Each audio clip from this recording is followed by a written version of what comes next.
Dairy milk supplies between a quarter and a half of the daily iodine requirement in the United States, though milk itself has little native iodine. The milk iodine content is mainly determined by factors like the application of iodine-containing teat disinfectants. The iodine residues in milk appear to originate mainly from the contamination of the teat surface. The teats are sprayed or dipped with betadine-type disinfectants, and the iodine just kind of leaches into the milk. Too bad most of the plant-based milks on the market aren't enriched with iodine, too.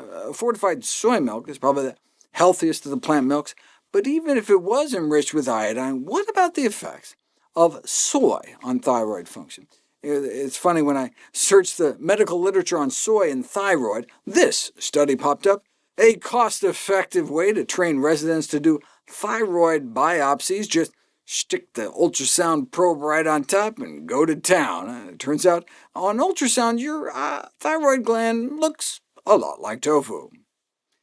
Anyways, the idea that soy may influence thyroid function originated over 8 decades ago, when marked thyroid enlargement was seen in rats fed raw soybeans, though the observation that people living in Asian countries have consumed soy foods for centuries with no perceptible thyrotoxic effects certainly suggests their safety. Bottom line, there's not seemed to be a problem with people who have normal thyroid function. However, soy foods may inhibit the oral absorption of Synthroid, thyroid hormone replacement drugs, but so do all foods. That's why we tell patients to take it on empty stomach. But you also have to be getting enough iodine, so it may be particularly important for soy food consumers to make sure their intake of iodine is adequate. What's the best way to get iodine?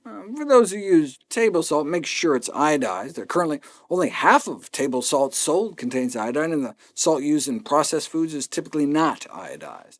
Of course, ideally, we shouldn't add salt at all. Dietary salt is a public health hazard.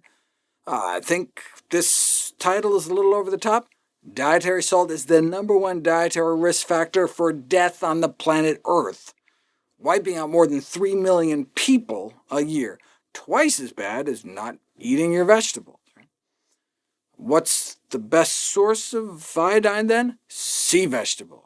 You can get a little iodine here and there from a whole variety of foods, but the most concentrated source by far, with up to nearly 2,000% of your daily allowance in just a single gram, which is like the weight of a paperclip, seaweed.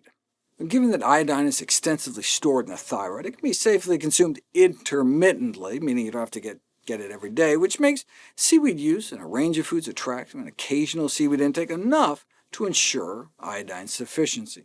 However, some seaweed should be used with caution due to its overly high iodine content, like kelp.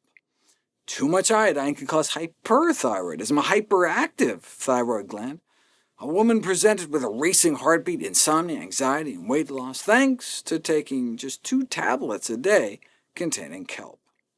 In my last video, I noted how the average urinary iodine level of vegans was less than the ideal levels, but there was one kelp-eating vegan with a urinary concentration over 9,000. Adequate intake is when you're peeing out 100 to 199. Excessive iodine intake is when you break 300. 9,437, way too much. The recommended average daily intake is 150 micrograms a day for non-pregnant, non-breastfeeding adults. We may want to stay below 600 on a day-to-day basis, whereas a tablespoon of kelp may contain 2,000. I'd stay away from kelp because it has too much, and stay away from hijiki because it contains too much arsenic. Here's how much of common seaweed preparation should give you an approximate daily allowance. 2 nori sheets, you can literally just nibble on them as snacks like I do. 1 teaspoon of dulse flakes, which you can just sprinkle on anything. 1 teaspoon of dried aramay, which is great for adding to soups, or 1 tablespoon of seaweed salad. If iodine is concentrated in marine foods, this raises the question of how early hominins living in continental areas could have met their iodine requirements. Well, here's what bonobos do, perhaps our closest relatives. During swamp visits, they all forage aquatic herbs.